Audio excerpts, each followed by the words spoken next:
အဆောလာဆိုင်အစိုးရအားလုံးမင်္ဂလာပါရှင်အတော်စီမာဒီအင်းထမိန်လေးအစင်တက်လာလေး၃မျိုးဝင်လာပါတယ်ထမိန်အားလုံးမအထည်1900ကျော်ဝင်လာပါတယ်အများကြီးပဲဝင်လာပါတယ်နော်ကရင်လေးတက်ကူလာတယ်နီးလာပြီဆိုတော့အင်းထမိန်တက်လာလေးတွေစပြီးတော့စုပြီးပါပြီနော်ထမိန်လေးကတော့၃မျိုးဝင်လာပါတယ်ဒါလေးကတော့အင်ပလဲထမိန်လေးပါ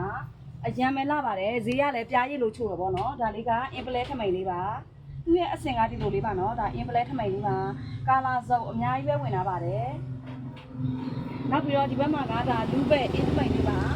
အသားလေးကဒါနည်းနည်းလေးဟိုလျှော့ထားတာပေါ့နော်တအားကြီးမထုပါဘူးမထုမပါလေးပါနော်သူ့ရဲ့အစင်ကတော့ဒီလိုလေးပါအစင်ကဒီလိုလေးပါအရန်မဲလှပါတယ်ကာလာစုံအများကြီးပဲဝင်လာပါတယ်အဖြူခံလေးတွေလည်းဝင်လာတယ်အယောင်ခံလေးတွေလည်းဒီလိုမျိုးအများကြီးဝင်လာပါတယ်နော်နောက်တစ်ဆင့်ကတော့ဒီဘက်မှာဒါလေးကတော့ရွှေတန်လွင်အင်းလေးပါဒါလေးကတော့စီလွန်ချီနဲ့ခတ်ထားတာပါနော်ဒါရွှေတန်လွင်အင်းလေးပါသူ့ရဲ့အစင်လေးကတော့ဒီလိုလေးပါနော်